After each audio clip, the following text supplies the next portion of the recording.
These are the plaintiffs, Tyler Stauber and Umberto Negron. They say they purchased a French poodle puppy from the defendant, a so-called breeder. And 1 week later, the poor thing died. Turns out the defendant sold them a sick pup who was infected with the parvovirus. The defendant's a fly-by-night crook who needs to be punished and taught a lesson. And that's why they're suing for the state max of $1,190.70 for all they've been through.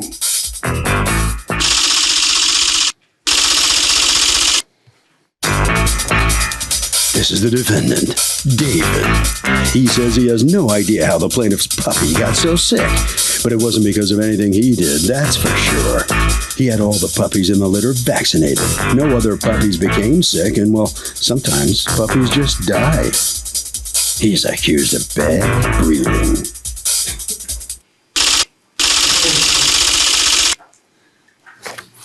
All parties, please raise your right hands.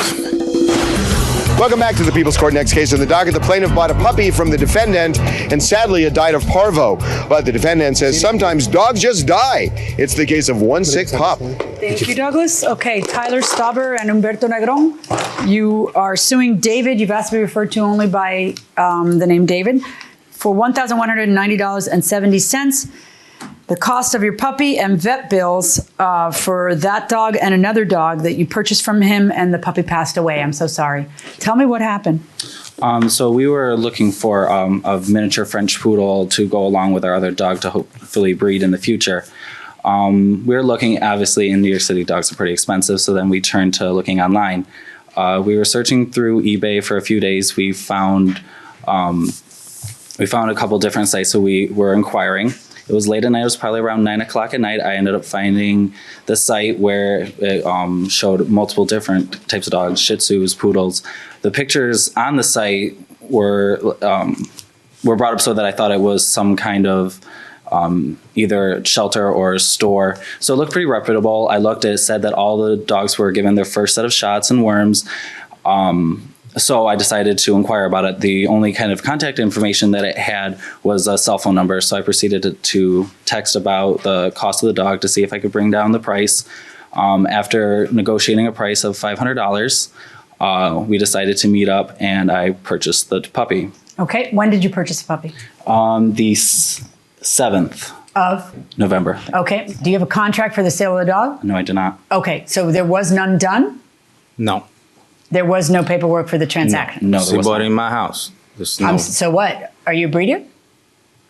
I do deal with puppies. You know. Are you a breeder? I'm not a breeder, but I do deal with different companies. How do you know you're not a breeder then? What made you think you're not a breeder? I am not a breeder because I don't breed dogs. You know, I don't have puppies giving birth for me to sell them. So what do you do? Companies. You broker? Yes, I buy puppies from different companies to sell them. How many puppies do you sell a year? Probably 40 or more. Is this your sole business? Is this what you do? Like That's what I do for a living, yes. For a living, yeah. All right. For Did me he to sell purchase the puppy for $500? He did purchase. Do you the remember puppy what for day he $500. purchased it? The 7th. The He 7th? arrived at my house. What day was it? November 7th? Yes. Yes. All right. And then according to you, the dog had its first set of shots? They had the first set of Can shots. you prove that to me? Do you have the paperwork to prove that? I'm pretty sure that I provide him something like this, which I provide to all my customers. Pretty sure I gave it to him. Well, I don't know. I need to No. just show me proof that the dog had its first set of shots. You would have that from the I also vet. have shots here that Escúchame. Dígame, señor. Listen. Less you talk, more you listen. I need to see proof the dog got its shots. The way you do that is not to tell me what you always do, because I already know that you always have paperwork and you don't have paperwork for him. I want the piece of paper from the vet that gave the dog the shots. I gave the dog the shot. I have my certificate that allow me to do the shots on the puppies. I got it right here with me. This is why. Can you get that? What did he tell you when he sold you the dog? He said that the dog had received its first round of shots, including its distemper, its parvo, and its first set of worming. Just like that? That's exactly how it was said? Yes. Did he give you that green card? Yes. Can I see it? There you go. So go on. He said that the dog was in good health, that it was eating regularly, and it was ready to be sold. So you bought the dog and what happened? Within less than 24 hours, the dog started profusely vomiting, having diarrhea, started having blood in the stool, it started to become completely anemic, dehydrated. I worked for a vet for 5 years. I know the signs of parvo, and I know that it takes 7 to 10 days before parvovirus is officially established in a dog's body, and so you're not able to see it at that time. I went to our local vet, Dr. Perez, and he told me that he believed the dog had parvo. He said, Do you have something from the vet that says Yes, that I he do. believes that the dog was unfit for purchase at the time of sale? I have it that I have something stating that he was treating it Put your hand down. for the infection. I have a letter from your vet that you provided that says, on such and such a date, I saw the puppy for gastrointestinal issues. Mm-hmm. Is that it? I have that, and I also have another from another vet when we had to take it to actually get tested for the parvovirus. Let me see the other letter. Okay. Okay, my dear, you have to prove your case. What are you saying happened? I'm saying that the dog that I had purchased Had parvo when you purchased had parvovirus. You have another before. pet in your house, Yes, right? I do. Okay, and you understand how contagious parvo can be and that a pet can get it from anywhere, from the walk that you last gave the last dog or whatever. So I have to have some proof that the pet was sold to you in a condition that it shouldn't be, either because it had some congenital defect or because, you know the law, right? Because you worked for a vet for 5 years, Yes. you said. Do you happen to know the law or not really? That didn't come up. I mean, Or you've learned it since then? I've learned it since then. So I have to have something that says, for you to win this case, you have to present me with something that says that the dog was unfit for purchase at the time of sale. And this is just a bill for the euthanasia and for the parvo test. That doesn't tell me what the results of the parvo test were. Where are the results? Yes. Okay. I do not need a cheerleader. You annoy me. I'm doing this the right way without your help. Do not interrupt me. As I was saying, do you have that? no, I did not. Hand to me all of the medical records that you have. Was this part of a litter, or did you just get? Part of the litter. So did you buy the whole litter? I mean, Yes, of course three it's of part of a them. litter, but did you buy the whole litter? 3 of them, yes. You did, or you bought 3 of the litter. And did any of the other dogs? No. I have yet to have anybody on that side ever say, yeah, they all had parvo. I have yet in 14 years to have that side ever say that, but. I even have Do you have anything from? Do you have any emails or letters from the people who ended up buying those puppies? All I have is Can I finish my question? Sorry. Saying that those dogs are parvo free and that they've had no problems and the dogs are healthy? No, all I have is a receipt from the last dog that I sold after selling him the dog.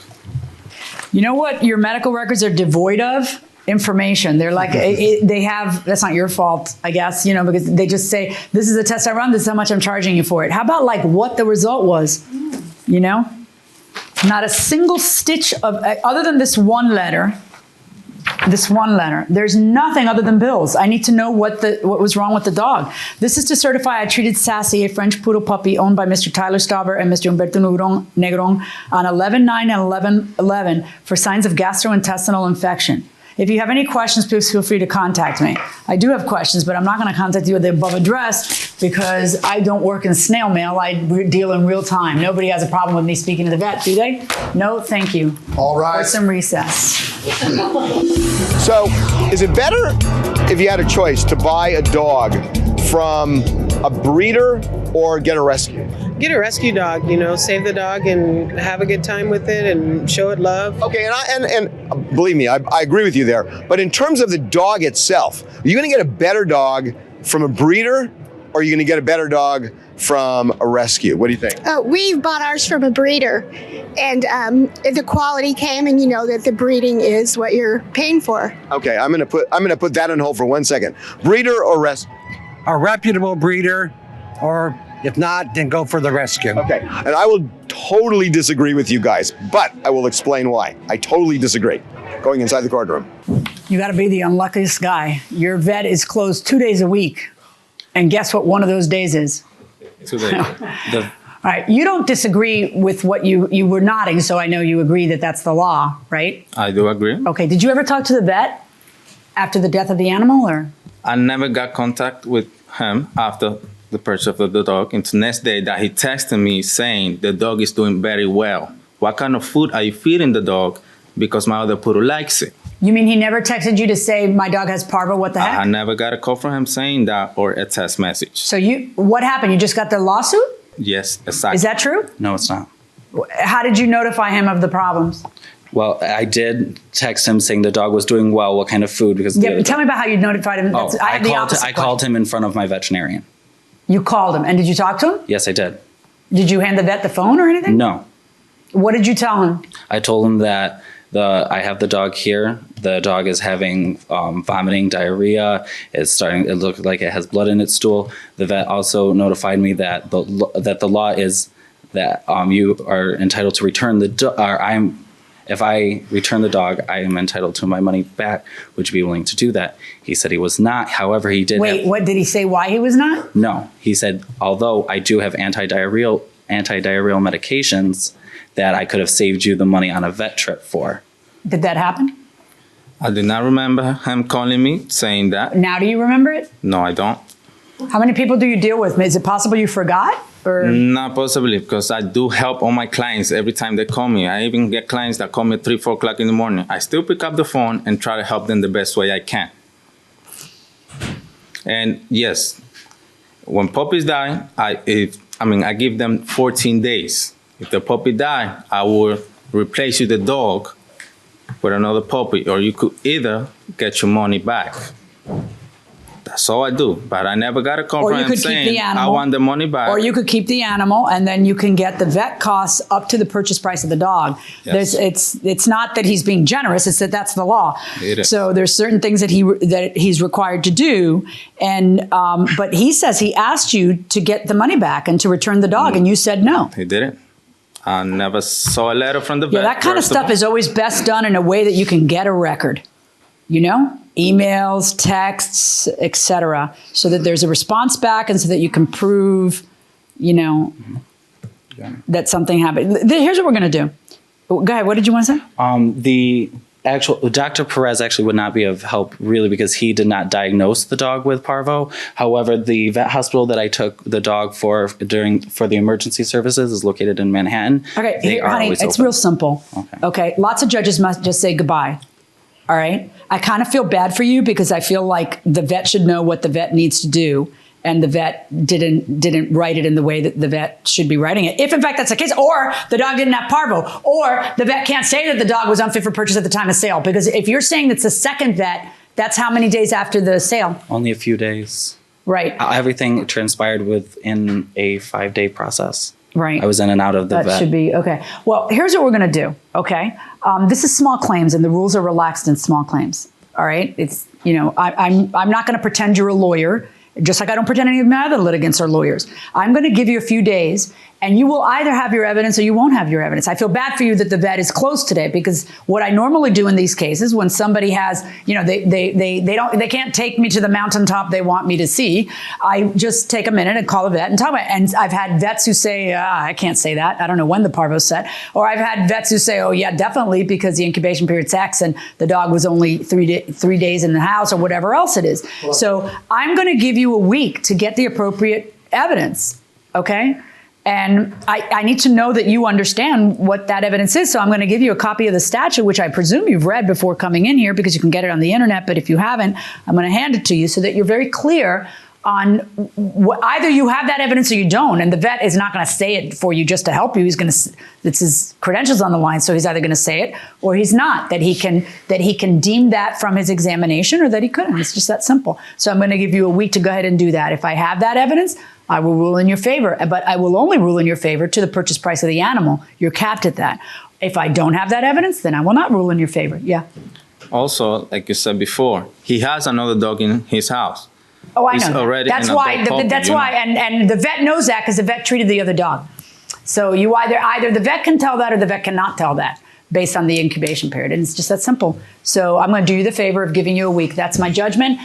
That's my judgment, my contingent judgment, and my judgment will be deemed once I see any additional evidence. If I do, we're not going to chase you. If I don't receive additional evidence from you, then I'll just rule. Thank you, gentlemen. Come on, guys. Both sides, please. Let's see what the plaintiff has to say about this contingency ruling here. I mean, I feel grateful that the judge is allowing me to have more time in order to get the evidence. I feel a little remorseful for other people that could have got these parvo-stricken puppies. You understand what's required of you now? I do. All right. Do you think you're going to be able to come up with the evidence to prove your case? I definitely do. Okay. All right. We'll see. All right. Head right back this way. All right. The defendant next. This isn't over yet for you. What are you thinking here? Well, he do not have all the evidence clearly. And he Not yet. Not yet, but he did not contact me to let me know that the puppy was sick. You know, there was probably something that I would be able to get done at the moment. And Are you worried about what he might come up with now? No, I'm not really worried. I've been dealing with this for nearly 3 years. I never got a problem. It's my first time in court, so I'm not really worried about it. All right. Let's see what Harvey has. All right. Okay, so the plaintiff got the evidence from the vet and was awarded the money. Now, let me say why I disagreed with these guys. Yes, I mean, you can get good dogs from breeders, but the fact is, I've had a long history of getting rescues, and I will tell you that every single rescue I've ever had, they don't forget. They never forget. They somehow know that you saved them. And I am telling you, I don't think it's luck. I've had the best dogs, and I've talked to a lot of other people who have too. Rescues, to me, are so far superior, they're not inbred, and guess what? They're really grateful.